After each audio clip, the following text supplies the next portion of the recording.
Hi, this is James from Tabletop Gaming Guild, and today we're going to take a special look at SideQuest 7C.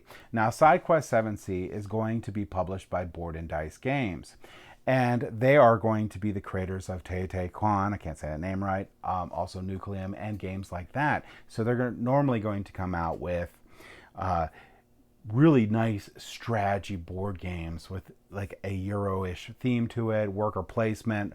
Love their games. But this is an escape room style game for 1 to 4 players. And I was super interested to check this out. I got to play the Nemesis version, and then I got to play the 7C version. And these are going to be themed in different worlds. Like Nemesis is going to be from Awakened Realms, and that board game that was sold on Kickstarter. That's amazing. I love that game. If you like Aliens, that's the game. 7C is an RPG. I have not played the 7C RPG, but I have friends that have, and they really do love it. And this is going to have the 7C system embedded into it. So not the RPG system itself, but the world. So the IP is going to be embedded in this game. And you're going to be playing through an escape room style game here, but you're going to be going through a story, and you're going to be having some branching narratives in there.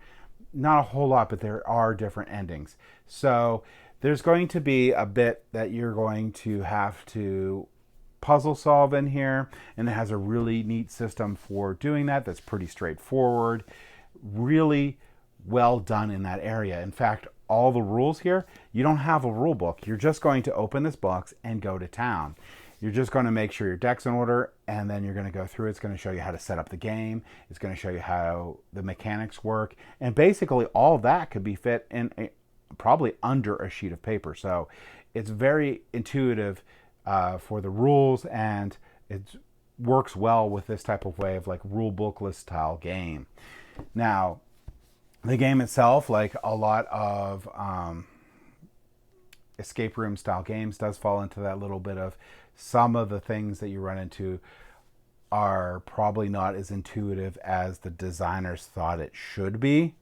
So you have to keep that in mind. But I haven't played an escape room game that I can remember that didn't have that at least hit once, where you're like, I had one that had a rotary phone, and basically myself and one other person in the group were the only 2 people who've ever used a rotary phone, so we knew exactly what to do. That's not in this, but it's just an example of some of the things that might show up that have a lot to do with like culture or which generation you grew up in. But not a big deal, because that happens in a lot of them, and it doesn't happen. I think once it happened in this one, but. Overall, really great. So if you like a Pirates of the Caribbean style, like humor and stuff, that's going to be in here. So sort of like a Jack Sparrow style humor in there. If you don't like that, you're probably not going to like the writing in here, but I thought it was pretty good. And I liked the sort of like humor that had in it. But overall, the escape room stuff was fun. There was only one hiccup in there.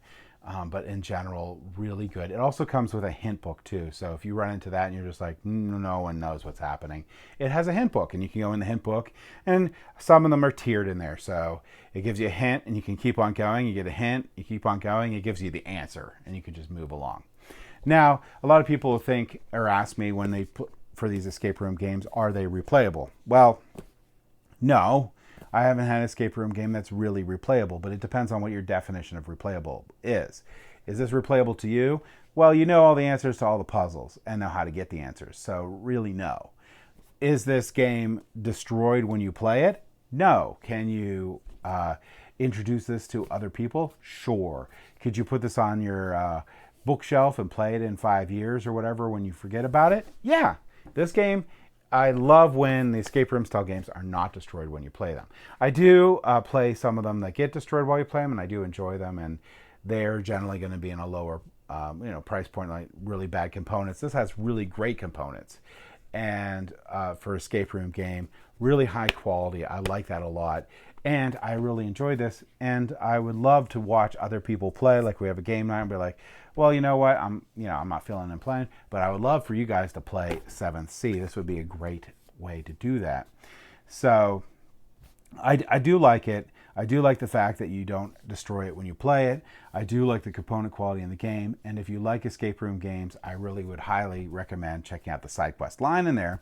If you love the 7C system, I would highly recommend checking this out. If you just like pirate games, I would highly check this out. There's no reason at all that you need to know anything about 7Cs to play this game. It might get you interested in the RPG because of the IP that's in here, but you don't need to know it. So just keep that in mind. But yeah, normally I'd take you down to the table, but this whole thing is a giant box of spoilers.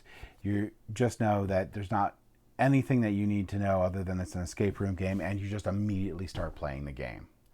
So that's my thoughts on the game. And like I said, if you like escape room games and you like the pirate theme, I would highly recommend checking out SideQuest 7th Sea.